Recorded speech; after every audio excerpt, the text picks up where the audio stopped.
সিন্ধুর জলচুক্তি রদ করে ভারত পাকিস্তানকে এমন টাইট দিয়েছে যে পাকিস্তানের এখন মাথা তোলার ক্ষমতা নেই।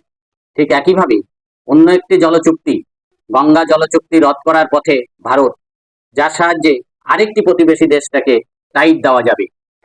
কোন কোন প্রতিবেশী দেশ, গঙ্গার চুক্তি কবে শেষ হচ্ছে, সবটা জানাবো। আমি শ্রীবাস পাল, এখন সকাল চ্যানেলে সবাইকে স্বাগত।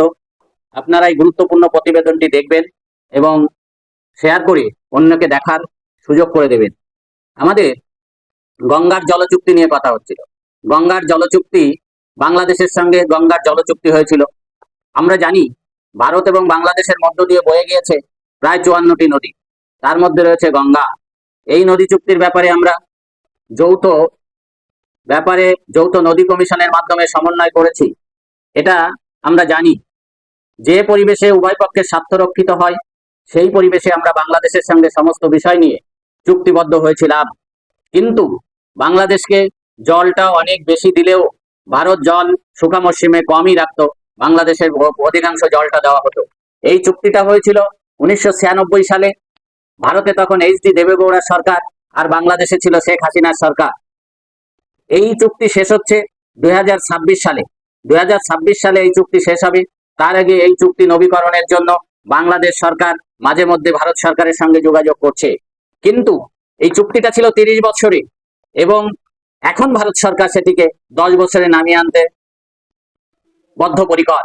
কারণ জল স্তর যেভাবে নেমে যাচ্ছে, সেই জন্য এই নবীকরণটা যদি 30 বছর পর্যন্ত রাখা হয়, তাহলে ভারতের, বিশেষ করে আমাদের পশ্চিমবঙ্গের অবস্থা খারাপ হবে। কলকাতা বন্দরে যে জল নেমে যাচ্ছে, সে ব্যাপারে আমাদের রাজ্য সরকার উদ্বেগ প্রকাশ করেছেন। তাই নতুনভাবে বাংলাদেশের গঙ্গা চুক্তির নবীকরণ করা হবে। তাতে এই বিষয়টি মাথায় রাখতে হবে যে কলকাতার জল স্তর, কলকাতা বন্দরের জল স্তর নেমে যাচ্ছে। সুতরাং শুখা মরশুমে বাংলাদেশকে কোনোভাবেই বেশি জল দেওয়া যাবে না এবং এবং চুক্তিটা 30 বছর মেয়াদি করা যাবে না, চুক্তিটা 10 বছর মেয়াদি করতে হবে। কারণ যখন এই চুক্তি হয়েছিল তখন বাংলাদেশে একটা গণতান্ত্রিক পদ্ধতিতে নির্বাচিত সরকার ছিল। সেই সরকার জনগণের কথা ভাবতো, সেই জন্য এই চুক্তিটা ভারত সরকার করেছিল। কিন্তু এখন বাংলাদেশে মৌলবাদী সরকার, যারা ভারত বিদ্বেষী এবং ভারতকে সবসময় নানাভাবে ছোট করবার চেষ্টা করে। সেই জন্য সিন্ধুর জলচুক্তি যেভাবে রদ হয়েছে, ঢাকার এই গঙ্গার জলচুক্তি যদি রদ হয়, তাহলে আশ্চর্য হবার কিছু রইবে না। তাহলে বুঝতে পেরেছেন, এক গুরুত্বপূর্ণ সন্ধিক্ষণে ভারত এবং বাংলাদেশ দাঁড়িয়ে আছে। ভারত চাইবে এই জলচুক্তি রদ করাই উচিত।